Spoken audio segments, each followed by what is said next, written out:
Hello everyone. So today we are going to learn about TGA thermogravimetric analysis, and we have our TGA from TA Instruments. It's a TGA Q50, and this is the operation of this machine. That's what we're going to learn today. So you can see we have computer, we have TGA machine, and we have a gas cylinder. So these three things, and the machine is connected to air supply. So this is the whole setup. Uh, the power button for this machine is in the back of this machine. So the first thing I do is I switch on the air, then I switch on the nitrogen gas, and I switch on the power button from behind. Um,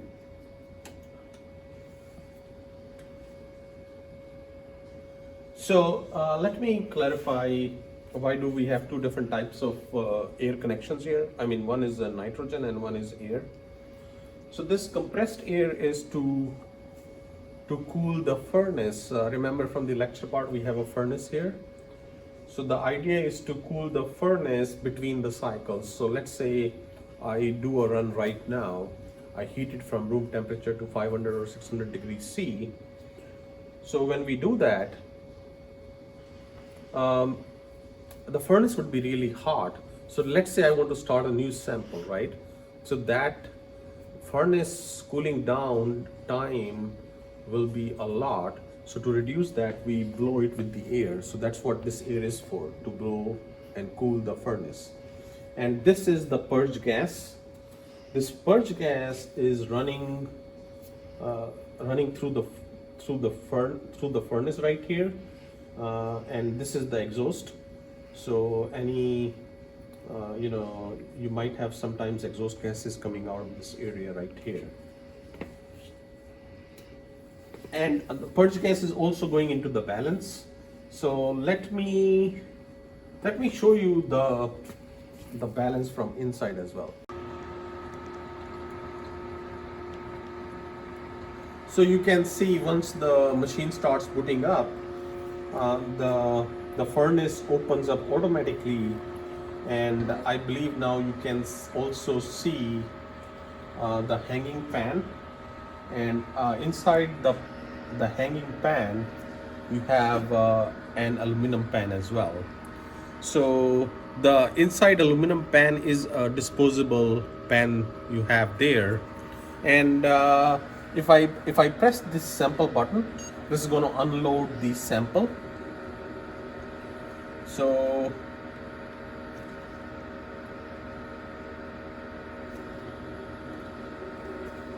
by now you understand your sample is going to hang on this needle, on this wire right here. So this is one part of the balance, right? This is hanging part. So now let's open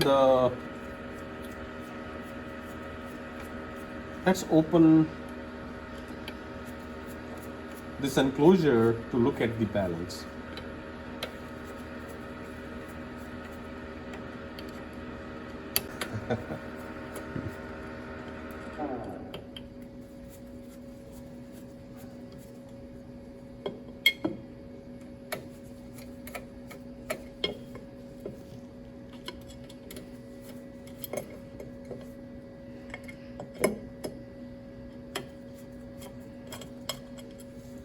So here you can see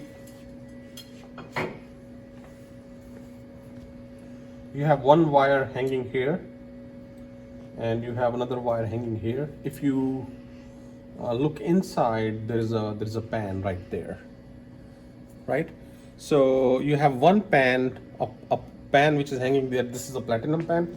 You have another pan which is hanging here. So this pan is going to hang on this wire. So it's a kind of a balance.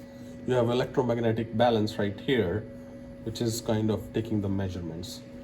As I mentioned, this is a platinum pan. Inside what you have is a disposable aluminum pan. And why do we have a disposable aluminum pan inside a platinum pan? Because once we start heating material to a high temperature, you might have ash or carbon, black carbon left. We don't want to contaminate the platinum pan. We have disposable aluminum pan which we can throw for after each run, and we can replace that with new aluminum pan for the next run. So I'll close this back again, and then we'll run a sample. If I did not mention before, we set the pressure here. You have two gauges right here. The first gauge is telling us how much gas we have. More pressure means more gas inside the cylinder. And the second gauge is telling us the output from this cylinder. So right now we set it around 18 psi. That's a little above our regular atmospheric pressure. So I'll log into the computer. So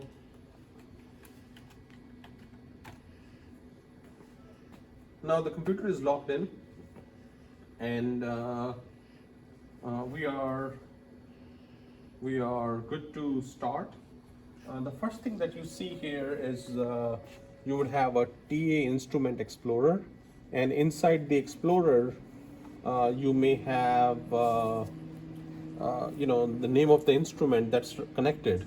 So right now it is TGA Q50. So that Q50, the image or the icon is visible. Just in case if you cannot see Instrument Explorer, so you also have a shortcut to that as well. So you can click on that and get into the Explorer. Once you do that, once you double click and you open the program, so this is the window that would pop up. And you can look at the top and you can kind of confirm Q50. So why am I asking you to kind of look at top again? Because at times you have multiple instruments connected with the same computer. So for example, right now, our DSC and TGA both are connected with the same computer. So at times you have multiple devices and multiple softwares operating at the same time. So that's why it's critical to look at the name on the top and to confirm what you're looking at right now. So it's a TGA Q50, which is good to go. The first thing that we do, like in any balance, like a typical balance to weigh anything, the first thing that you do is tare, right? To zero any kind of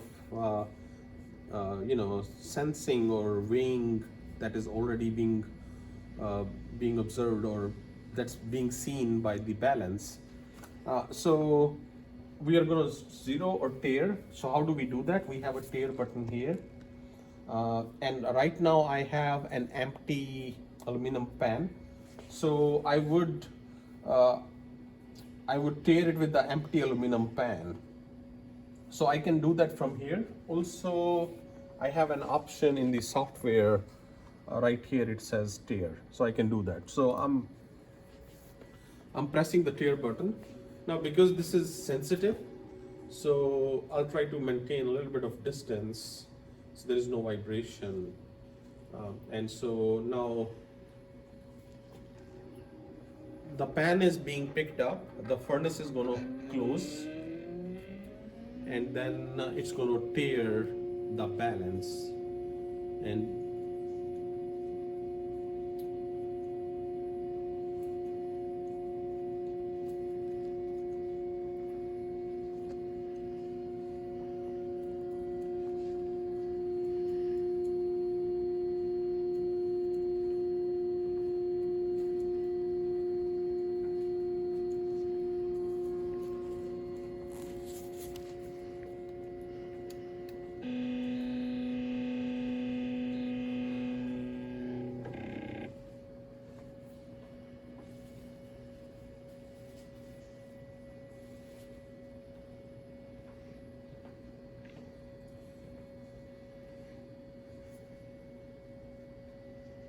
so you can see after it closed, it's showing some numbers, right? 0.5 milligram or something. So it's going to zero that number.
Now, what we want to do is we want to insert 5 to 10 milligrams of weight inside this pan and run it.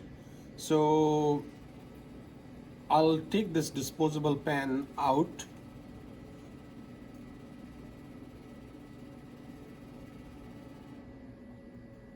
and I'll put it on the balance, and I'll try to put some material that I want to test between 5 to 10 milligrams. So this is grams and it's 4 decimal place. So dec is 70 milli. So this is a tenth of a milligram. So I'll try to have anywhere between 0.0050 and 0.0100. So that's what I want. So so what we can do is we have some polyolefin films right here. So I'm going to test those, or let's do PET. That'll be that we have sitting right here. So I'll cut some PET samples and I'll upload. So I have this small piece from PET clamshell that was sitting right here. So I am cutting small sections from that clamshell, and I need to make sure it can sit into the aluminum pan. And I have tweezers right here, so I'll try to insert and see if this fits in. And I'm targeting between 5 to 10 milligrams, and it's just under 5 milligrams. So I'll cut one more piece.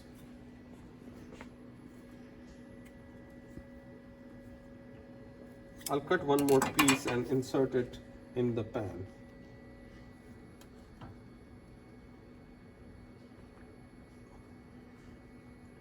Now, I don't need any exact number. I am more interested in the range. It is the purpose of the balance to measure the exact weight, right? So that's what we are doing, thermogravimetric analysis, right? So it's going to weigh automatically whatever is the exact weight of the sample. I just want to get into the right range. So now the sample is ready. Sample is set up. The instrument is ready. The program part right here, that's what we are going to set up. You can see here the program has multiple tabs, and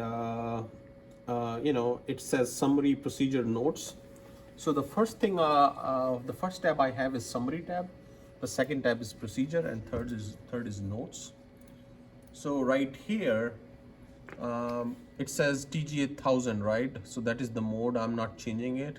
The test is custom. I can customize it whichever way I want. The sample name, this is PET clamshell, right? So I'm going to type here clamshell. It says platinum. So what are we doing? We are using pan type platinum. Why?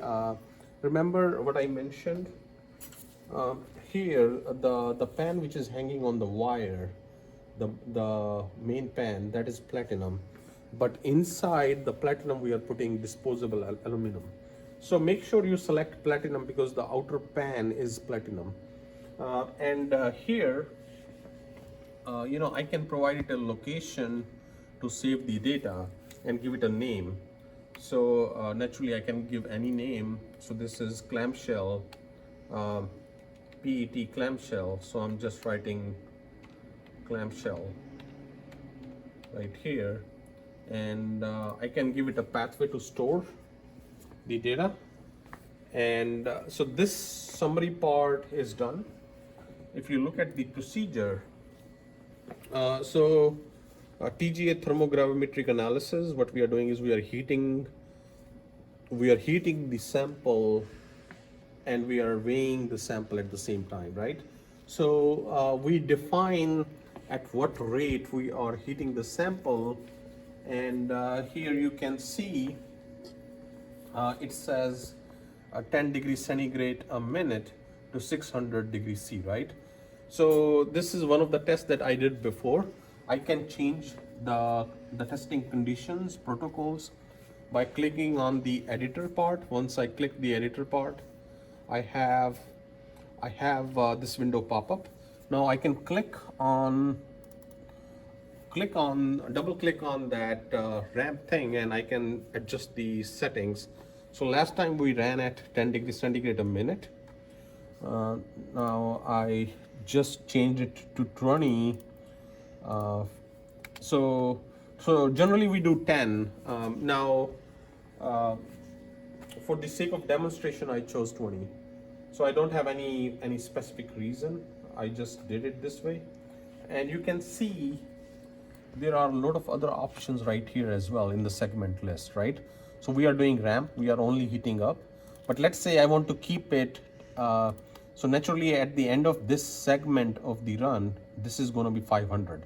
Let's say I want to keep it at 500 degree for X amount of minute, I can do that.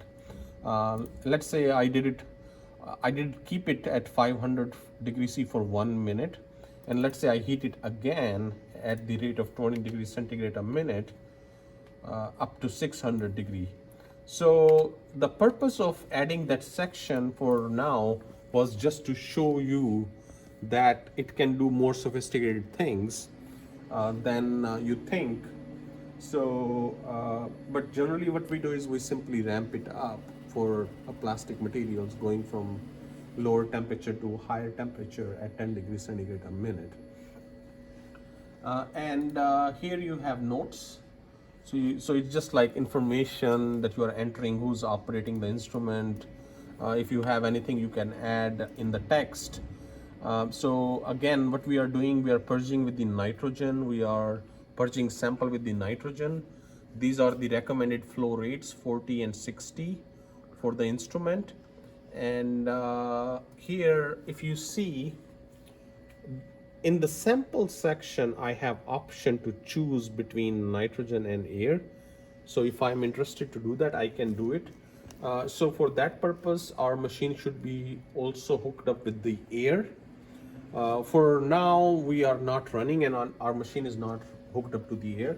So there is no plan to do that. But in case that's needed, that can also be done. So you just apply once you apply it, you are good to run the sample. And all you need to do is make sure that you have, this is at diamond. If it is not diamond, you can also have checkbox here. If there is a checkbox, then you will not be able to run the sample. So make sure it's set at diamond, and then you press this start the run, this play button, and your sample is going to be automatically picked up. And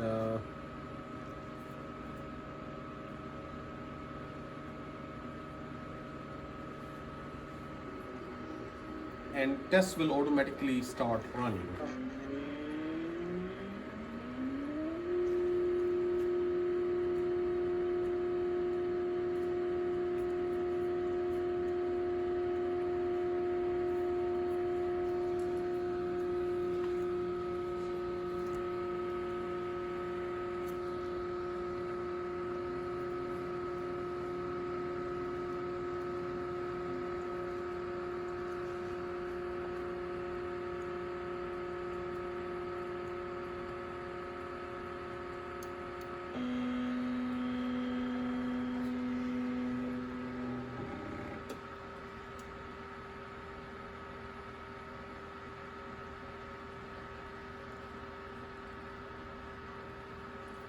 Here you can see, once the sample uploads, here you can see what is the weight of the sample that we put. It's around 6.8 milligrams or 6.89 milligrams, right?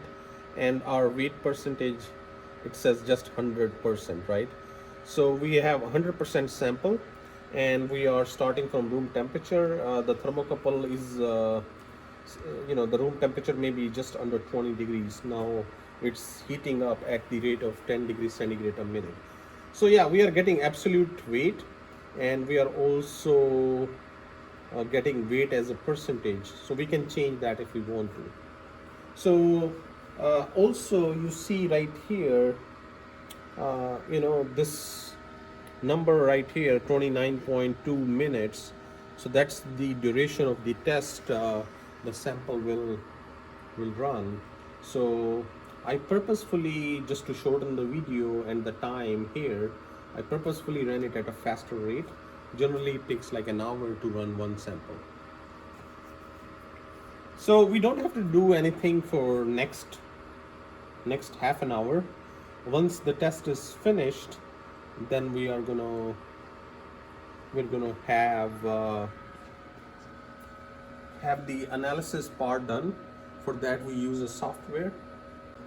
Our sample is still running. If you look at it, this is the graph. So our we started losing some weight, and we are just above 128 degrees C.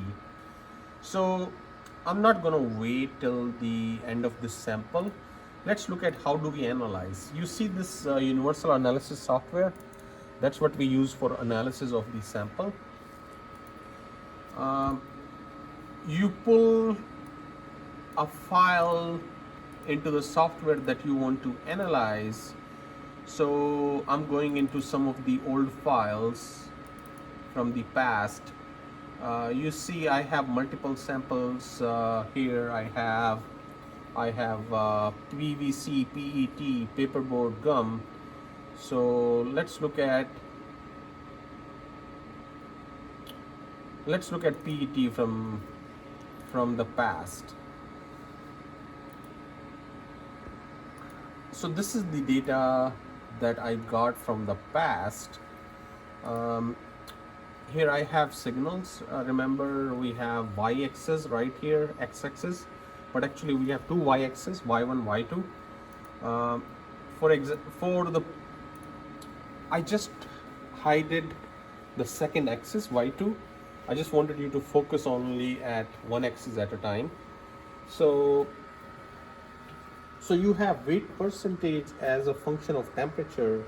You can see we started with naturally 100% weight, and we heated, and then above 400 we started seeing some degradation, right?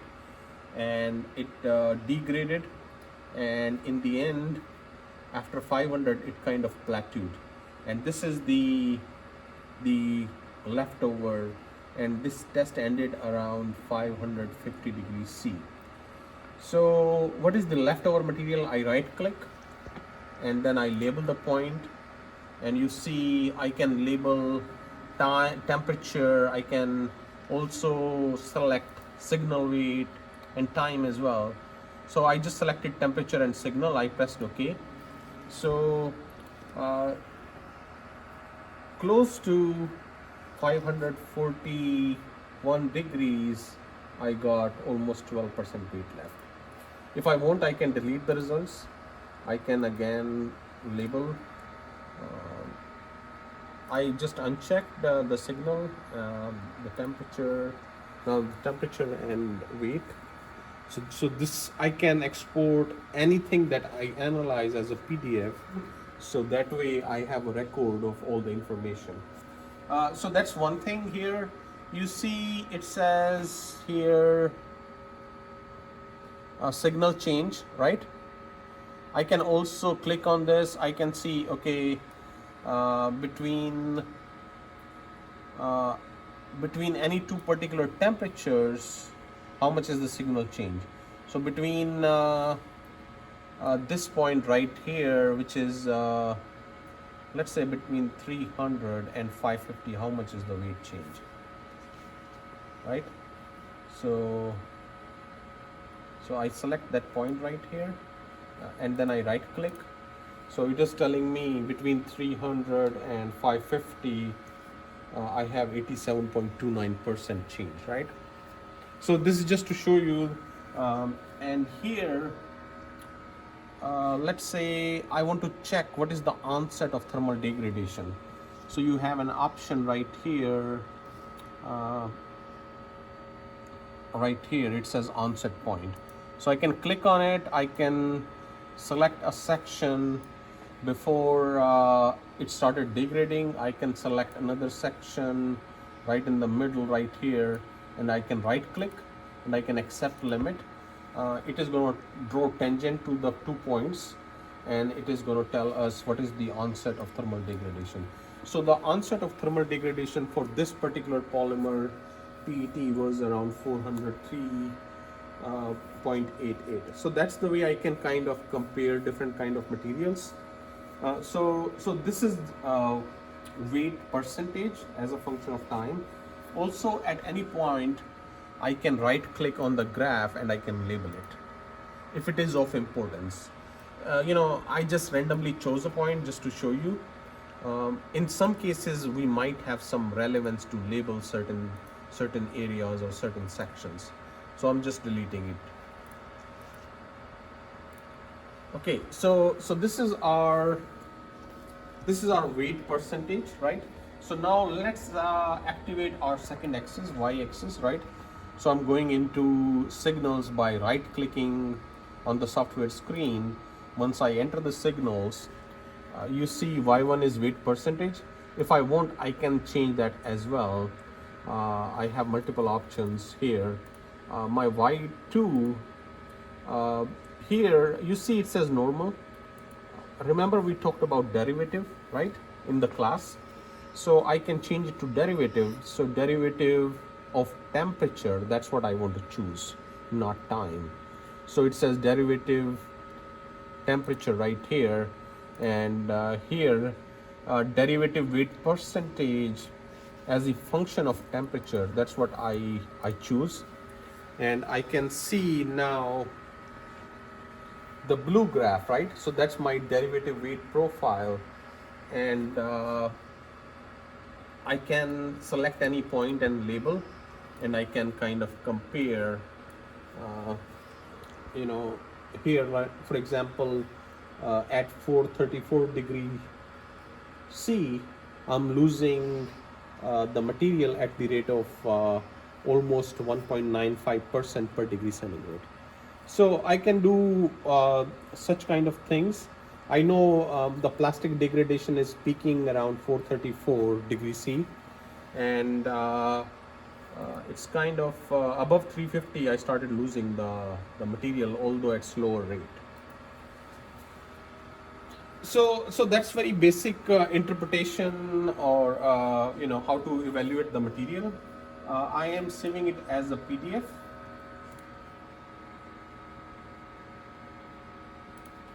Right? So now the data with the numbers is saved as a PDF for my future reference if I want to. Now I'm opening another file. So let's say paperboard. I had a paperboard test before, so I'm just pulling that sample up, and a paper is hydrophobic. Paper can attach water, so that's not a surprise. And you can see you have weight percentage and you have derivative profile, and you can see first there is a weight loss up to like 125 degrees C, which relates to the water vapor loss in the paper. So that's the weight loss that you have there, and you have a peak in the derivative profile which relates to water vapor loss, and you have a second peak which relates to the degradation of the fibers or cellulose inside the paper. So I can literally what is the moisture content of the paper? I need to figure that out, right? So why would that be relevant? That may have rationale for coating or printing or other industries. And so let's say I right click. So if you pay attention, after 100, 125, above 150, I do not see much loss of the water, right? The peak is kind of flattening up right here.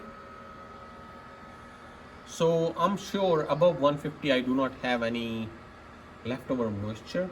Let's say I magnify some of these areas. I can magnify by going in there, accept limit, and you can see, and I can keep magnifying and select certain areas. So right here 148.94, so our 150 is almost somewhere here. So I'm going in and I can exactly pinpoint the temperature. 149.99, 150, right? So at 150 the leftover weight in the material was around 93.61 percentage. I'm zooming out, so if I do full scale all, it's going to zoom out, and you can see it's labeled right here. So I can say roughly 6.4% of the weight was water.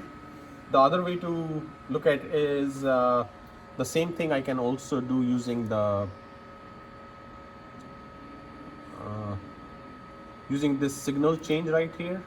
So I select 2 points right here, and I have 1 point at the start, I have 1 at the end. I right click accept limit.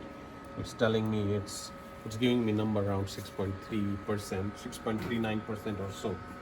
So so that's another way to look at the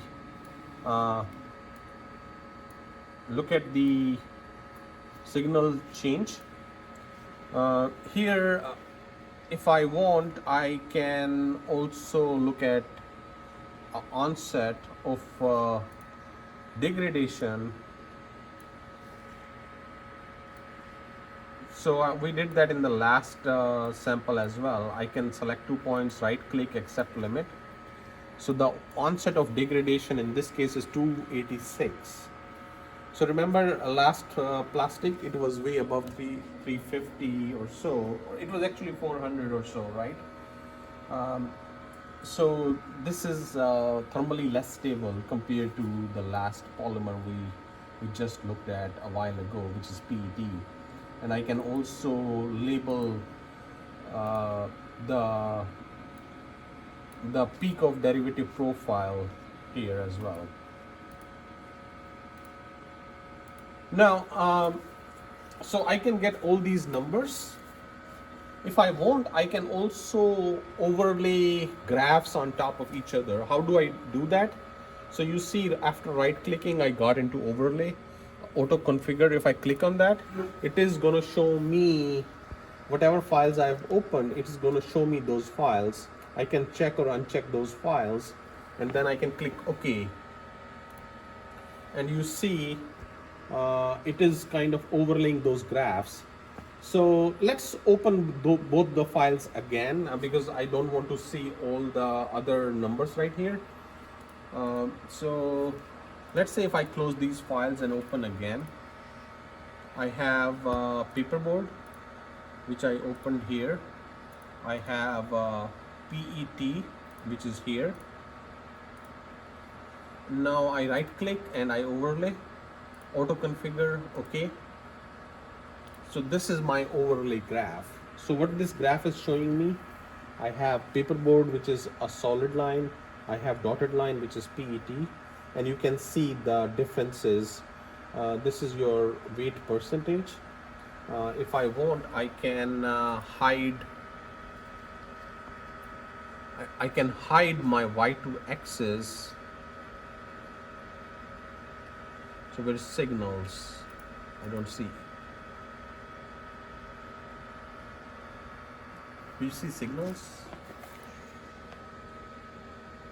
Oh, maybe I think I have to go back and do it there. Anyways, so the point here is I can compare both the derivative and the weight change profiles. So you can see how different the two materials are, PET and paperboard. One has moisture, which is evident by loss of moisture and weight early on below 200. The second one uh, do not have any moisture in there, and you see the thermal weight change, the thermal loss or the thermal degradation. In the case of paper, it's below 300, but in the case of PET, it's above 400. So it's giving us both absolute and comparative idea about the thermal behavior of one polymer than the other. So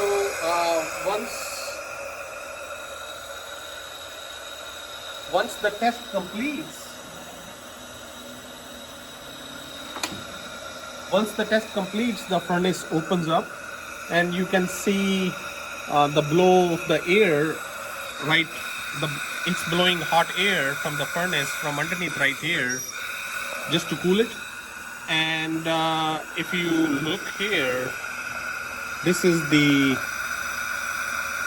burnt ash from the plastic that we had.